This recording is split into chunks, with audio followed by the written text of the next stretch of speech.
Good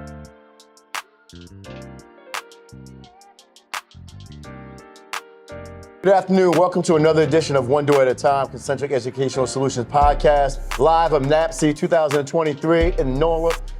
We're here. We've been doing this all day. It's live. You might be seeing people in the background, people talking, but we have a special edition about nothing but Nupes on the set. Nupes who are superintendents, Nupes who are leaders and directors, and we just really talk about the journey through education, how they went and how they become leaders, their push to give back, and how we are to striving for achievement in every field of human endeavor. Shout out to our founders, 1911.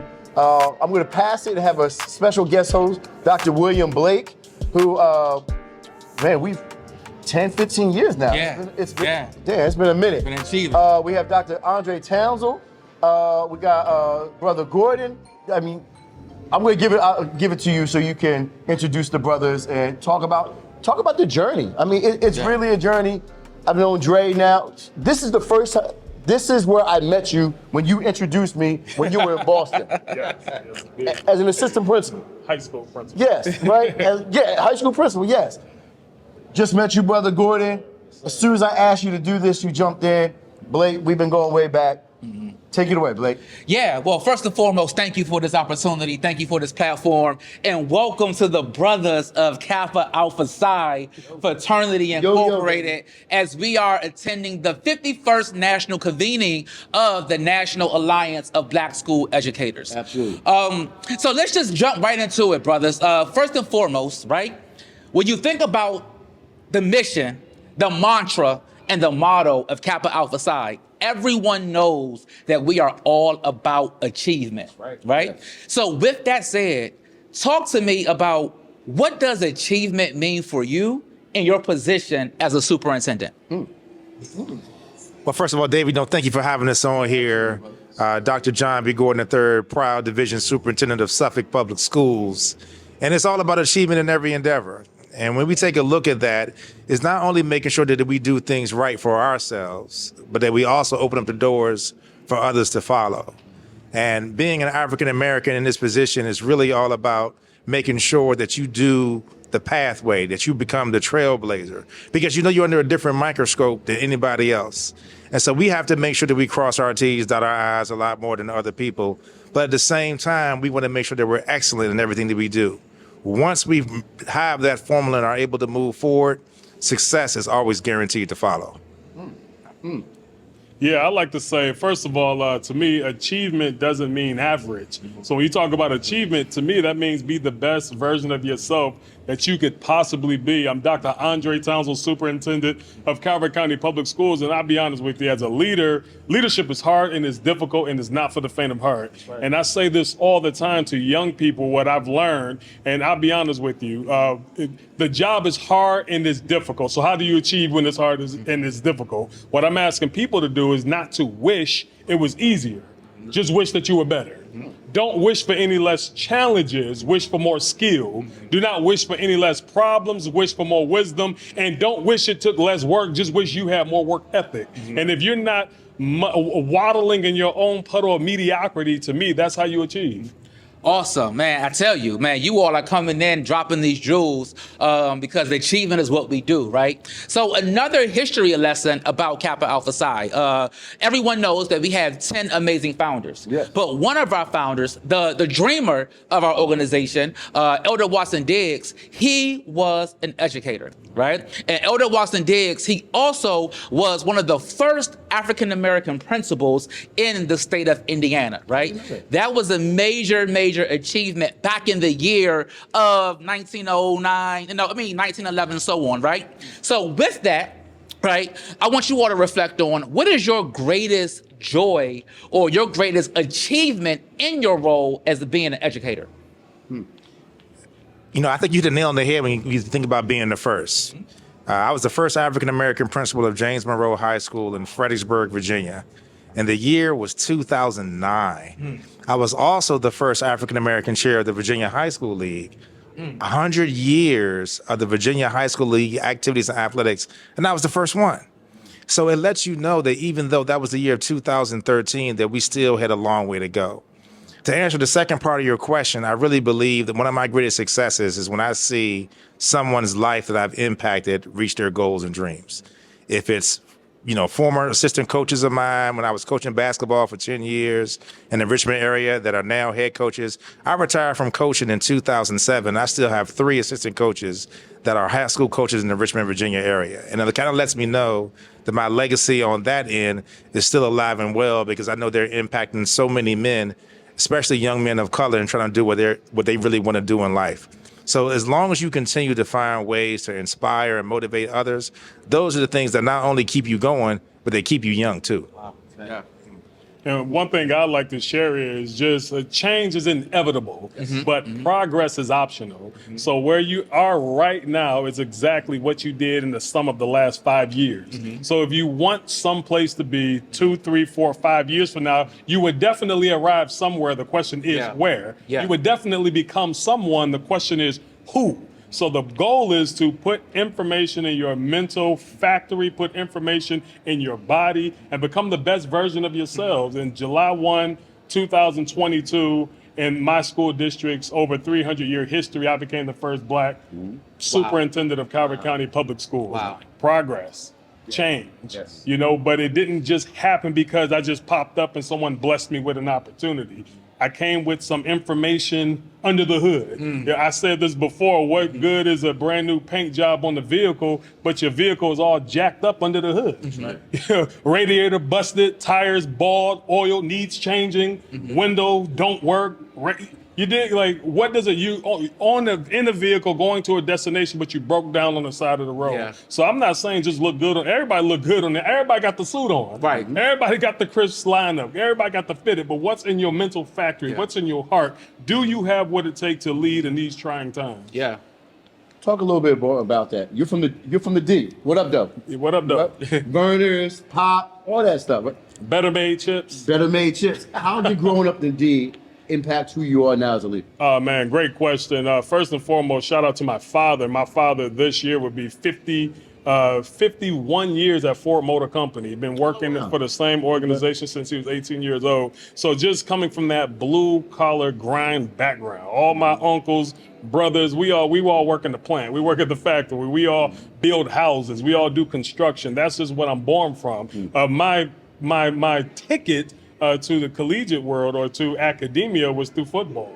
Played high school football my senior year, blessed with an opportunity. I previously heard you talking to a superintendent about how that HBCU really nurtures that individual. It took me 5 years, but I got my bachelor's degree. And then that bachelor's degree turned to a master's degree. Then that master's degree turned to a doctoral degree, and the rest is history. So just coming from that hardcore grind of a background and just not wishing it was easier, but just wishing I was better. Shout out to your alma mater. HU. Howard University. What's your background?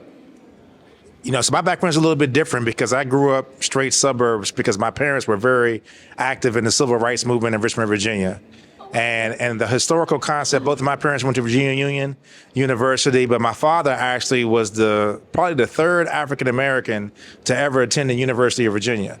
So when I went there, I was a legacy student, but then you had to fight that narrative, oh, you only got in because of affirmative action, or you only got in because your father went here. But that was the same damn thing that a lot of other individuals have been doing for hundreds of years. Yeah. So why was it different for us? At the same time, we had to make sure that we were going to use that as motivation. The first time I was ever called the N-word was on the campus at University of Virginia.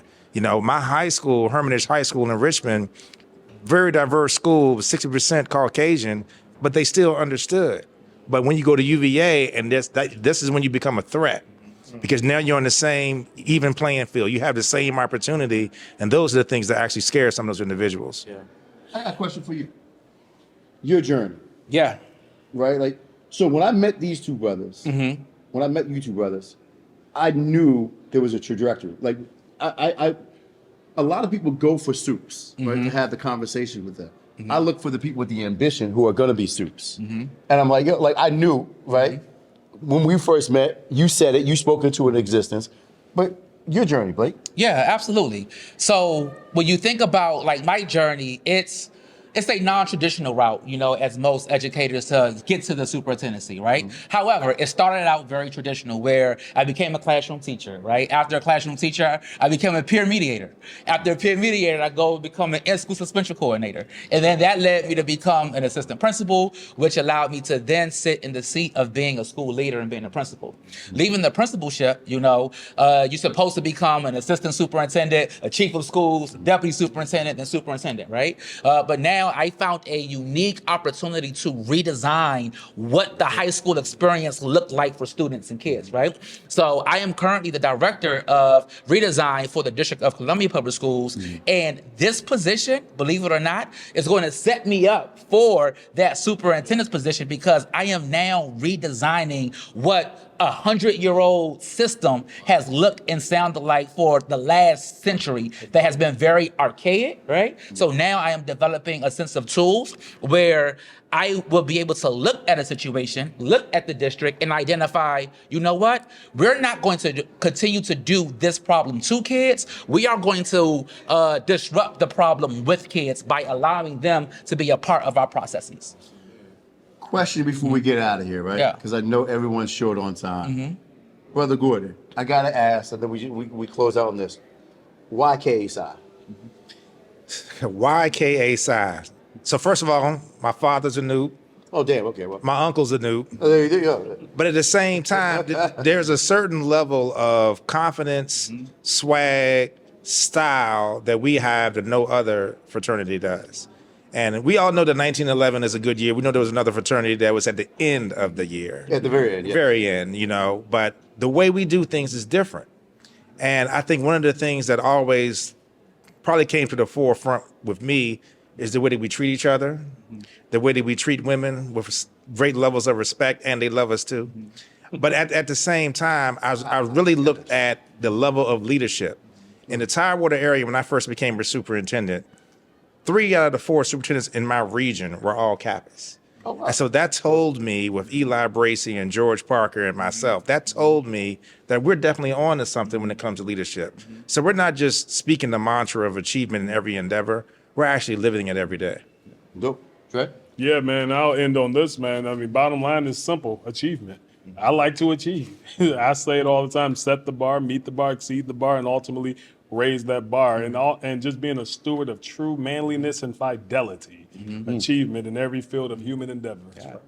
And for me, it's simple. I'm a legacy Nupe. My dad has now been a member of our organization for over 40 years. I grew up, for those of you all in the Washington, D.C. area, I grew up in 1708 S Street. And if you all know that address, you all know that address. It's the address of the historic Kappa House of Kappa Alpha Psi, the Washington, D.C. alumni chapter. And I just grew up in that house just watching men of character, watching men of integrity, watching men of achievement, inclusive of my dad. And I knew when I had the opportunity to be fortunate enough to be welcomed into this organization, I knew Kappa Alpha Psi was going to be that organization.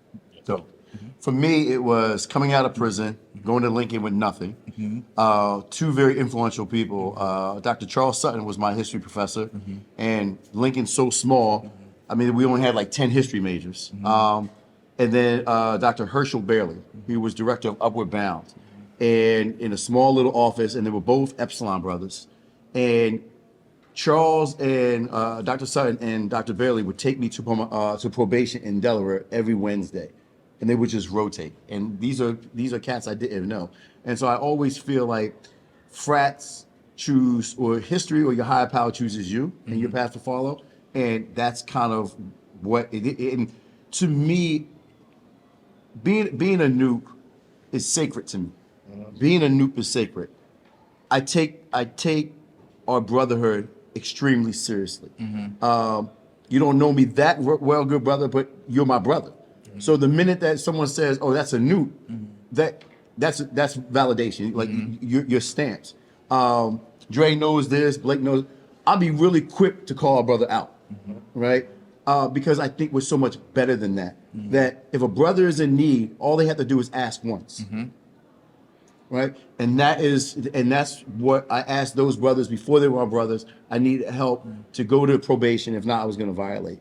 And they all I had to do was ask once, and that was it. Yeah. I want to thank y'all. I know definitely short notice, but trying to get Nupes in leadership. We're gonna really just continue to broaden this and sharpen each other. Yeah. One of the things I've said to you is, nah, like you're gonna be so much bigger than what you even think. Like we gotta grow. I know you're probably be Secretary of Ed. You know what I mean? You're gonna push it, right? We're gonna support NABSE. Like we really have to make sure that we sharpen each other. Yeah. I want to thank you, brothers. I want to thank all of you. It's been a long ass day. This is the great thing for not working for a system. I can curse and I can just be me. You brothers be politically correct. Allow me to take the heat. I want to thank you for joining us for another episode of One Door at a Time, our podcast. Always check us out, download us, view us, subscribe to us, concentric.world. See you next time out live for NOLA. Yo, shout out to Nupes. Hey.